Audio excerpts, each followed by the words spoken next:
Iha comício apoiante susi candidato Balum, ATT, candidato José Ramos Horta, comete fraude eleitoral. Hanesan usa osan sosa votos, mas bem realidade e indício Balu hatudo na katak ne prática husi candidato adversário. Informação lehato husi porta-voz basunto políticos candidato presidente República José Ramos Horta, Dionísio Babo e a conferência imprensa segunda e a sede nacional candidato José Ramos Horta hudilaran. Niadihan sira resista e a comício husi candidato Balu ni apoiante sira halo alegação katak acontece fraude eleitoral. Hanesan usa osan sosa votos, tamasai uma dehan kata candidato Horta usa osan sosa votos.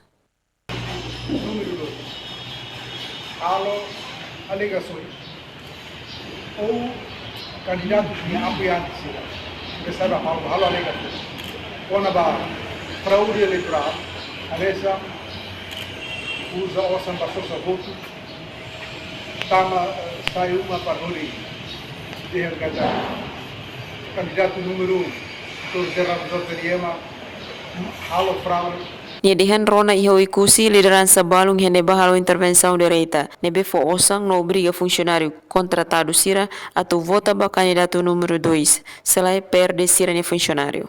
Indício sira ne iha ona mai behu sebuah órgão competente sira no observadores eleitorais sira atau buka hatene saída maka acontece. Niadihan Timor emahotu gava processo eleitoral tomak. Tambane continua mantém situação idane atau hatudu bamundo kada Timor país democrático tem que mantém situação ne iha eleição. Guilhermina Franco, STL News.